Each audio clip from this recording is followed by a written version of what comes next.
इन्द्रियाणि पराण्याहुः इन्द्रियेभ्यः परं मनः मनसस्तु परा बुद्धिः यो बुद्धे परतस्तु सः एवं बुद्धे परं बुद्ध्वा संस्तभ्यात्मानमात्मना जहि शत्रुं महाबाहो कामरूपं दुरासदम्. Ahu is they say. What do they say? Indriyani parani param. The senses are great. Indriyani parani. The senses are great. Param indriyebhya manaha. Greater than the senses is the mind. They say that the senses are great, but greater than the senses is the mind. Paramanasastu buddhihi. But greater than even the mind is the intellect. Tuya paratas buddhesa. But what is greater than the intellect?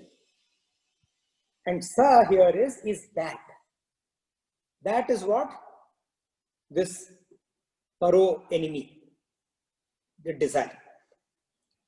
So Bhagavan uses parani, param, para, paratas, implying great, greater. So this essentially means what is higher than what? What is more subtler? The more higher, the more greater, the more subtler, it also becomes more complicated to manage. So they say that the senses are great. Why are the senses great? Because they are the ones that help us perceive the object world. That's why they are great. Without the senses, we will not even be able to exist in this world. Forget about perceiving. Or we'll be able to exist, but as a vegetable. So that's why they are great. They help us perceive. But the mind is higher than even the senses. And the intellect, the mind is higher because it then processes what has been perceived. The intellect is even higher because it processes even more at a deeper level. But then what is greater than even the intellect? That is the desire. When the senses are in the realm of the objects, wisdom cannot arise. It cannot function. Forget about functioning, it cannot even arise. So let's say one controls the senses, but the mind is focused on the rasa. And because the mind is focused on the rasa, the longing, that craving is still going on in the mind, even though the senses are. So I have shut myself up inside a room, but my mind is wandering. I have closed my eyes, appearing to be sitting in meditation, but my mind is wandering.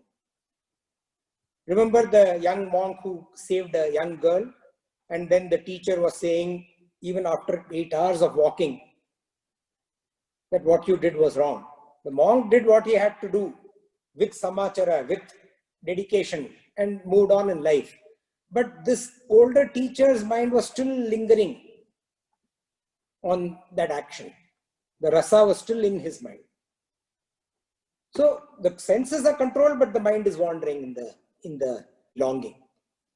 So even then the wisdom will not arise. But let us say the senses and the mind both are sublimated. The mind also becomes indifferent, but the intellect is manipulating and thinking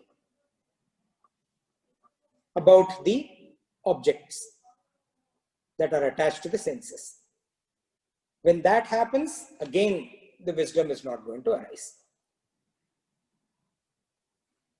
But even if all three of them are quietened, even if all three of them are reined in by the Vyavasayatmika Buddhi, by that Buddhi which does what? Ishvara Arpana Buddhi and Prasada Buddhi. That is what is used to rein in these three elements. Even if that happens, but this desire, simply because it originates from the rasa, it originates from the gunas, it originates from prakriti. Remember we talked about prakriti leading to swabhava. So because it comes from the prakriti, this desire, this karma, it is there in nature.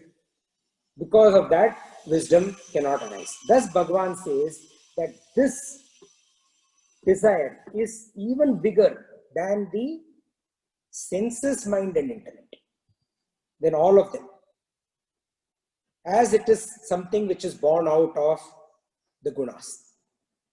And thus, it is the single biggest enemy.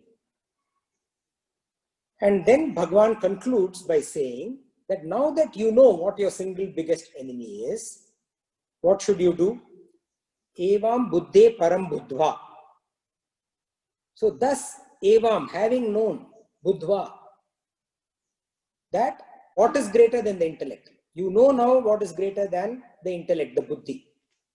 Samastabhya atmam atmana. Establishing yourself. Samastabhya. Atmanam atmana. In the self, by the self. Slay the enemy. Jahi shatrum. Which is expressing itself in the form of desire. Kama rupam. And this enemy that is normally extremely difficult to overcome. Durasadam. If you remember, we talked about Atmanam Atmana. Bhagavan says it here. In the self, by the self. He had mentioned it in chapter 2, verse 55, when he listed out the qualities of Sthita Pragya, when he answered Arjuna's first question. At that time, he had said, Prajahati yada kaman sarvan partha manogatan atman yevatmana tushtaha sthita pragyodyochate. So the person in the self, when you are able to completely give up all desires, O Partha, all desires of what? Manogatan, of the mind. When you are able to completely give up, and when you are satisfied in the self, by the self, Atman yevatmana tushtaha, that is the time you are known as a person of steady wisdom, Sthita Pragya. Uchyate is called. So thus Bhagavan comes to the end of chapter 3 by telling us that by devoting our mind entirely to Him, by being firmly established in Him, we should slay the prime enemy of desire, and that way be liberated.